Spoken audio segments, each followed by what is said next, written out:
ازيكم يا بنات؟ عاملين ايه؟ وحشتوني جدا جدا من الفيديو اللي فات، واهلا وسهلا بيكم في فيديو جديد من يوميات ايمي. النهارده الفيديو بتاعنا مقسوم على يومين. ابتدى معايا من بالليل كده، يعني دلوقتي كانت تقريبا الساعة 10 بالليل. هنعمل شوية حاجات كده خفيفة مع بعض، وكمان هوريكم الحاجات اللي انا اشتريتها للشتاء، وكمان هنعمل شوية تفريزات كده هتسهل عليكي الوقت ووقفتك في المطبخ. لو انت اول مرة تتفرجي على القناة، ما تنسيش تشتركي من الكلمة الحمراء اللي تحت الفيديو وتفعلي زر الجرس. عايزة بقى لايك حلوة منك للفيديو، وخلينا بسرعة نبتدي. طبعا انا دلوقتي دخلت عملت كوبايه شاي بلبن. عايزه اقول لكم الجو برد جدا جدا جدا، وما اقدرش بالليل اشرب قهوه ولا نسكافيه لاني مش هعرف انام بالليل.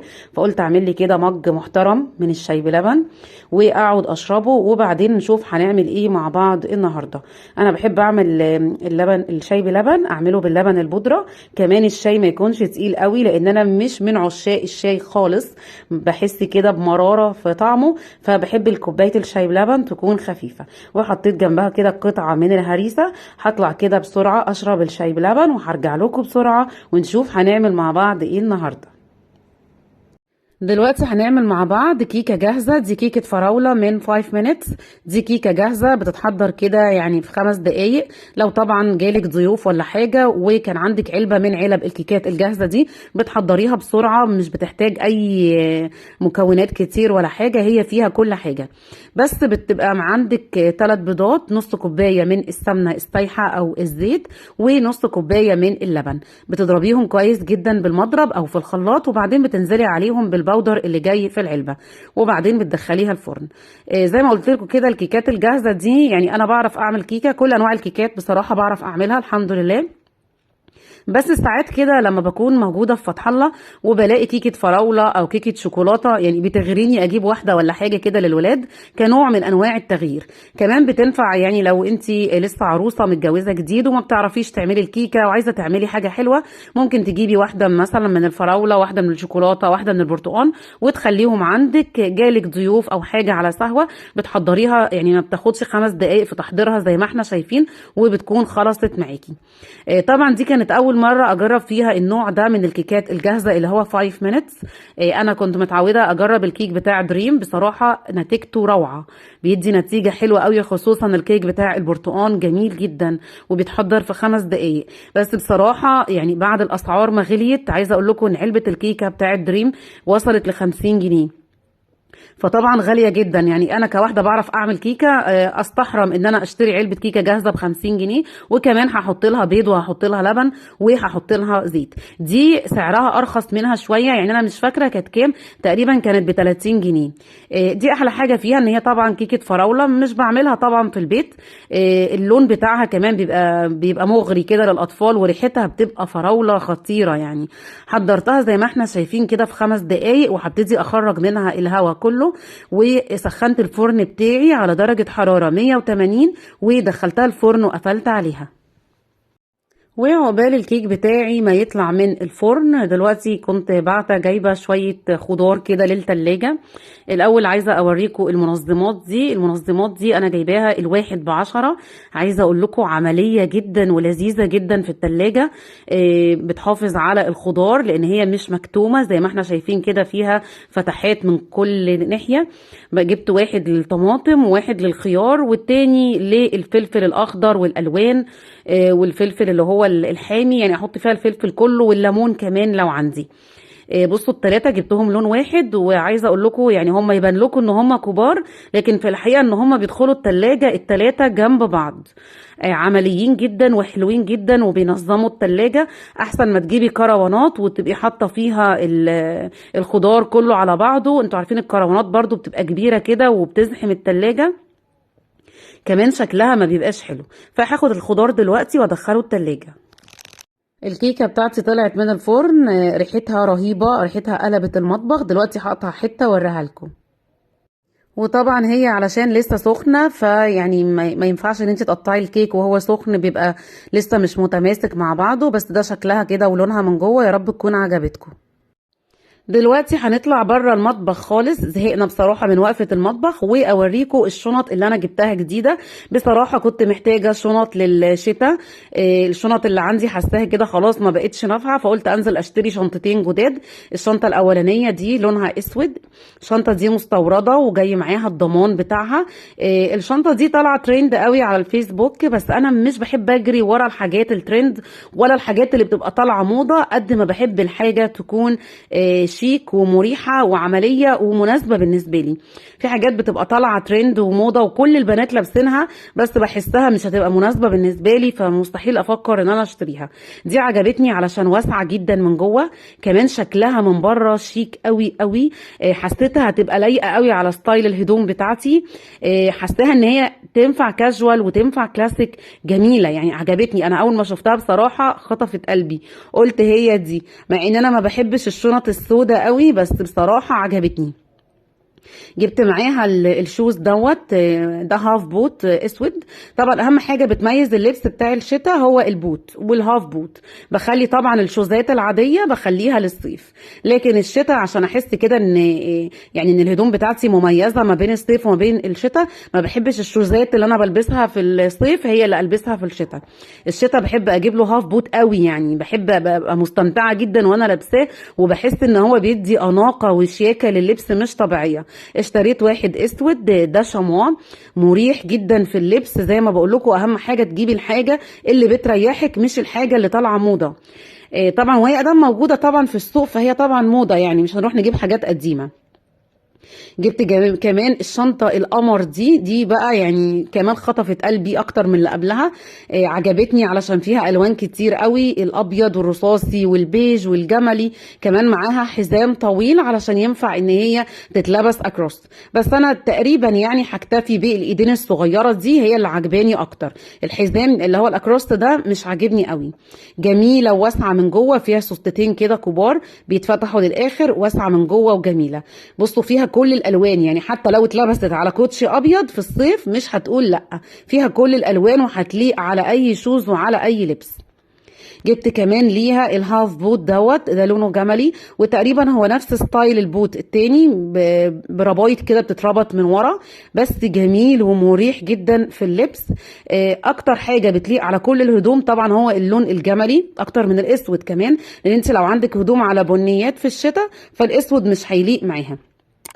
عايزه بقى اعرف رايكم في البوت والشنط الجديده بتاعتي. يا ريت تكتبوا لي رايكم في الكومنتات وتقولوا لي انهي الاحلى، الشنطه الصغيره البيج اللي فيها كل الالوان، ولا الشنطه السوداء الكبيره اللي طالعه ترند وعجبتني وجبتها. دلوقتي بقى دوت كان تاني يوم. اليوم ده انا صحيت فيه بدري علشان كنت عايزه اعمل شويه تجهيزات كده وتحضيرات علشان تساعدني بقيه الاسبوع في ان الحاجه دي تكون جاهزه عندي في التلاجة من غير ما تعطل. طبعا الجزء ده من الفيديو بيفيد الست اللي بتشتغل وما عندهاش وقت، او لو واحده عندها بيبي وما بتعرفش تعمل منه حاجه، فممكن الخطوات اللي احنا هنعملها مع بعض دلوقتي هتسهل عليها الوقفه في المطبخ.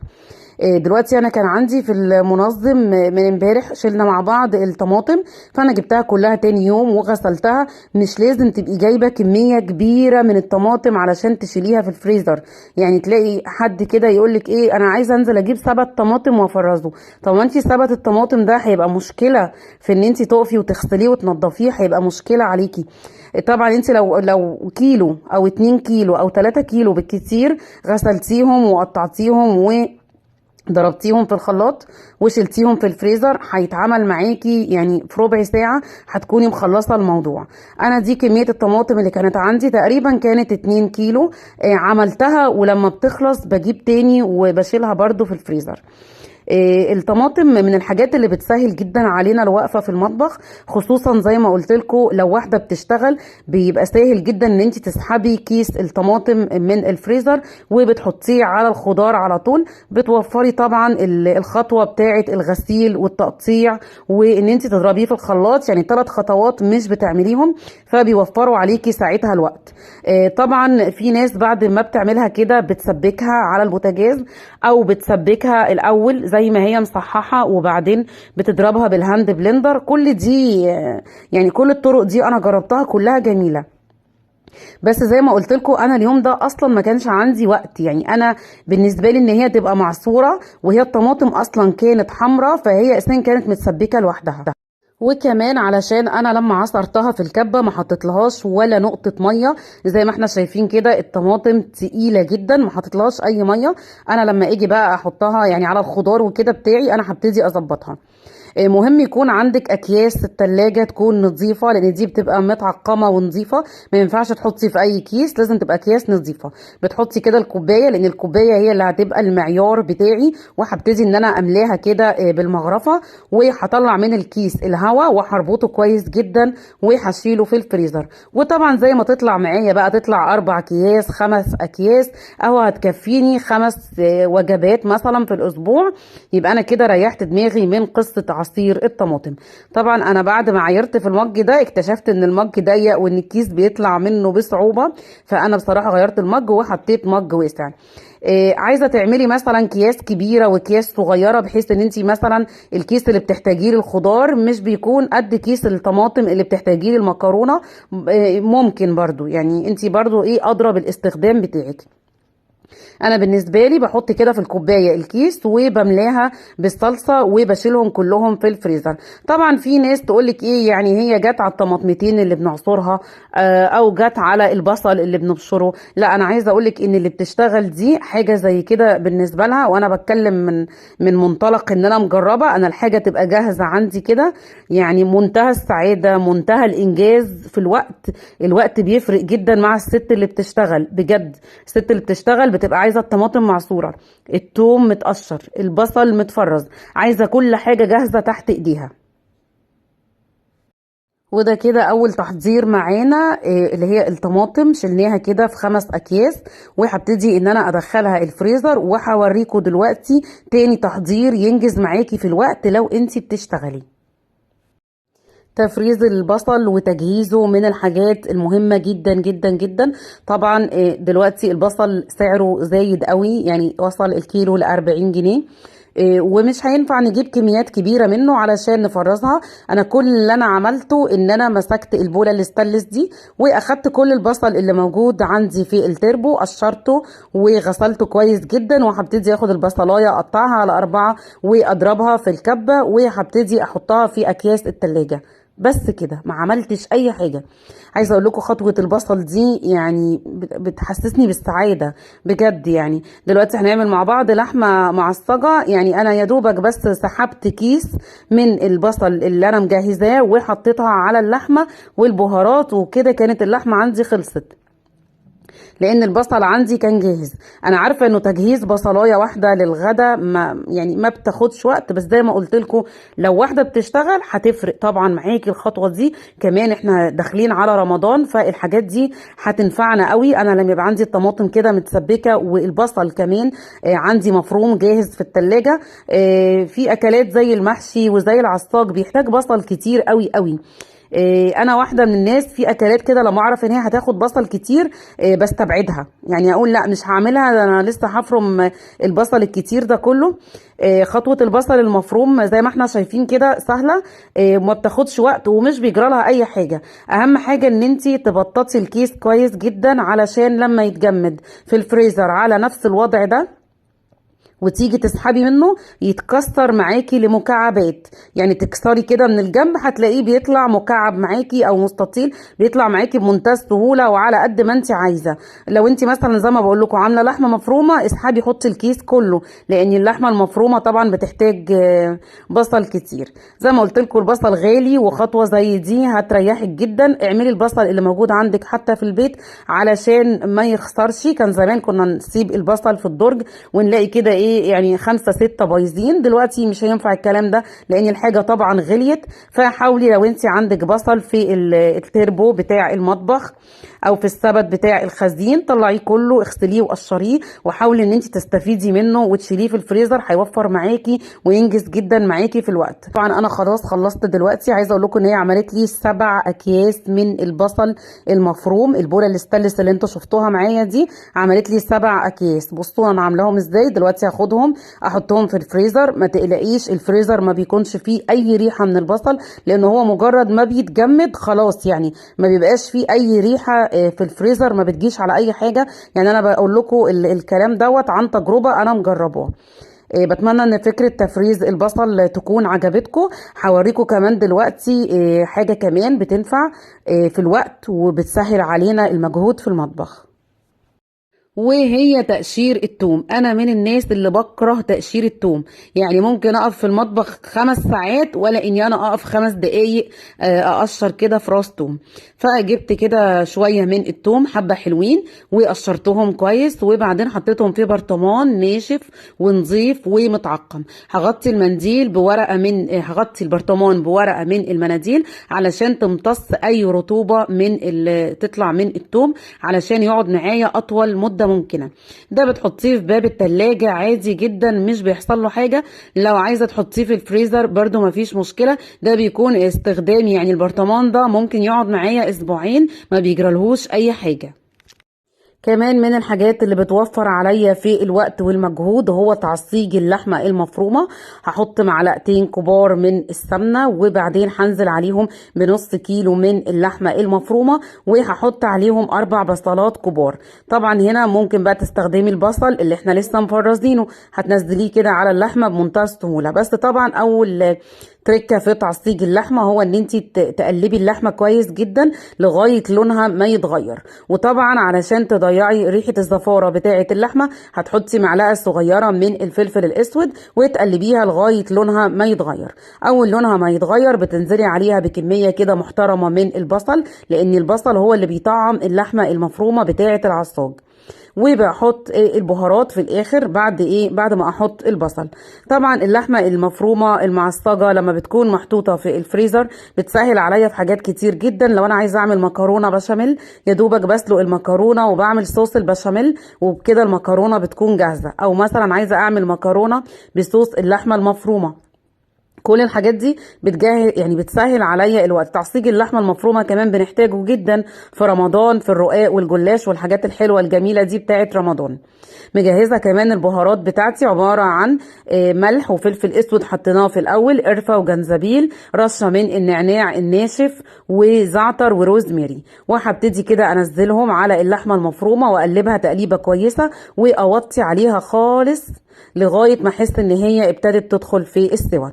بحط كمان معلقه من صلصه الطماطم، دي بتعزز اللون بتاع اللحمه، بدل ما يبقى لونها كده رصاصي بهتان لونها بيتحول للون احمر وجميل. هسيبها تبرد وبعدين هشيلها في الاكياس، حطها في اكياس التلاجة. طبعا لو تلاحظوا كلهم نفس الفكرة، فكرة الكوباية واكياس التلاجة النظيفة. وبتبتدي ان انت تخزني الحاجة بتاعتك في الفريزر. مش لازم يكون عندك ديب فريزر، على فكرة انا ما عنديش، انا عندي فريزر عادي جدا بس بحاول ان انا استغله.